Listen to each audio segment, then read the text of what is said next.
Hey guys, this is your host Thomas Tyree here from On the Hot Podcast. Today I have some bonus content for you guys. The bonus content I will be covering today will be in the sport of football inside the NFL world. In today's bonus segment, I'll be sharing my thoughts on the big blockbuster trade between the Los Angeles Rams and the Cleveland Browns. So earlier on in the week, the massive trade happened, and the biggest trade that was made during this NFL offseason happened, with Myles Garrett being traded from the Cleveland Browns to the Los Angeles Rams, a blockbuster trade between the two respective franchises. The Rams got Myles Garrett in return. Overall, one of, if not the best defensive player in the league, arguably the best player overall in the NFL today. And in exchange, the Cleveland Browns got Jared Verse, a 2027 first-round pick, a 2028 second-round pick, and a 2029 third-round pick. So massive trade between the two respective franchises. But thoughts on the trade? I'll share my thoughts on the trade for the Rams and the Cleveland Browns. Obviously, the Rams won this trade. The Rams are in win now mode, and honestly, they're the odds-on favorite, in my opinion, to win it all after acquiring Myles Garrett, one of the best overall players in the NFL today. And they just acquired the best defensive player in the league in Myles Garrett. In the prime of his career, two-time defensive player of the year, just broke the record for having the most sacks in an NFL regular season last year with the Cleveland Browns when he had 23 sacks, breaking that all-time record in NFL history last season. And now the Los Angeles Rams, they have the reigning MVP and Matthew Stafford. They have the reigning defensive player of the year in Myles Garrett, both on the same teams, on both different sides of the ball, playing for your respective franchise. It doesn't get much bigger than that. And the Rams, they were just this close away from making the Super Bowl last year. They lost in the NFC Championship against the Seattle Seahawks. The Rams' defensive line is nasty. Like, this defensive line can honestly be the best defensive line in football this year. They got Kobe Turner, who in my opinion is an underrated defensive tackle, doesn't get talked about enough. You have Byron Young, and now you add Myles Garrett to the defensive line. This is a Rams defense that really doesn't blitz all the time. But when they could get after the quarterback, they could do so. Myles Garrett's going to make that whole secondary look good because they're not going to have to cover for long when you have one of the best edge rushers in the game coming after you. The offense was already loaded. They're basically going to run back the offense that they had last year. And this defense just reloaded to make sure they get past a team like the Seattle Seahawks, whoever could be in their way for getting it to another Super Bowl. You added Myles Garrett, the best edge rusher in the league. You added Trent McDuffie at the cornerback position, traded for him from the Kansas City Chiefs. His defense is already looking much better than what they were last year. And they were a pretty solid defensive unit last year. So all NFC West quarterbacks must be ready for Myles Garrett. Brock Purdy, looks like Carson Beck, and Sam Darnold got to be ready for Myles Garrett. But look, a lot of people are speculating it, and I'm believing it too. I would not be surprised if Aaron Donald comes out of retirement and joins the Los Angeles Rams for this NFL season. A top 5 player on the defensive side of the ball all the time, in my opinion. He already really teased coming out of retirement when Micah Parsons requested for a trade, and the Rams possibly could have acquired Micah Parsons.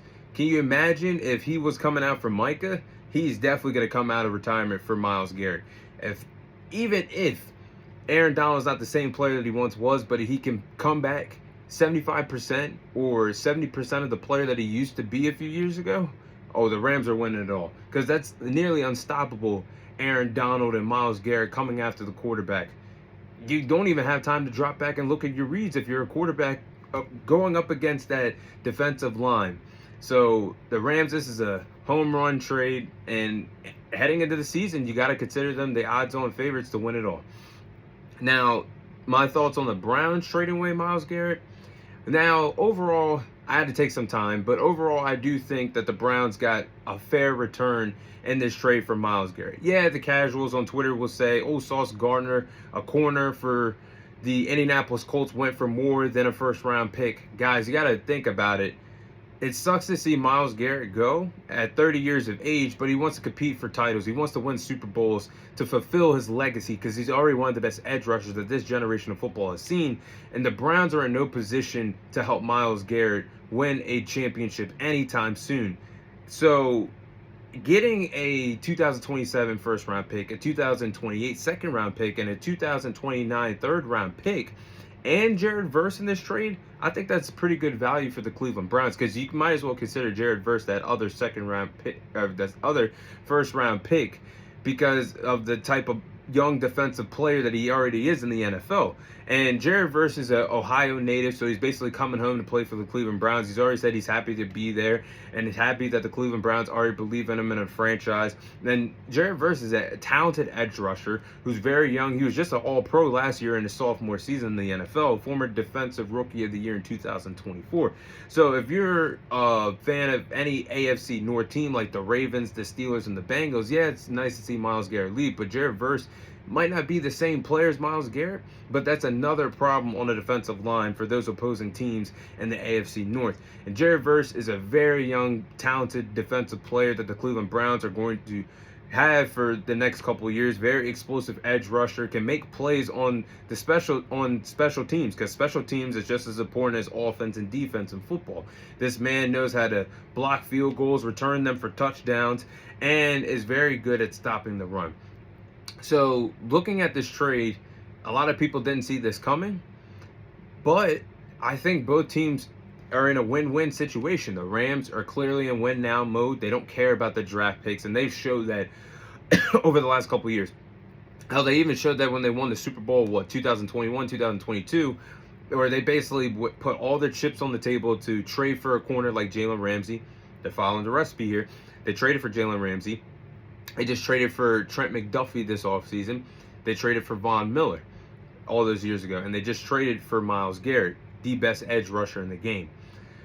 All they're missing is a wide receiver that can pick up, to play alongside Puka Nacua and the Devontae Adams like they did with Odell Beckham Jr. But I think the Rams are the odds-on favorites. And meanwhile, for the Browns, this helps them build a young defense around Jared Verse, because they already have some young, talented pieces. But I think this is a win-win for both teams. But those are my thoughts on the Myles Garrett trade and the Jared Verse trade. That is all the time I have for you guys today. Thank you guys for watching. Thank you guys for listening. This is your host, Thomas Tyree, signing off. And I'll see you guys on next week's episode.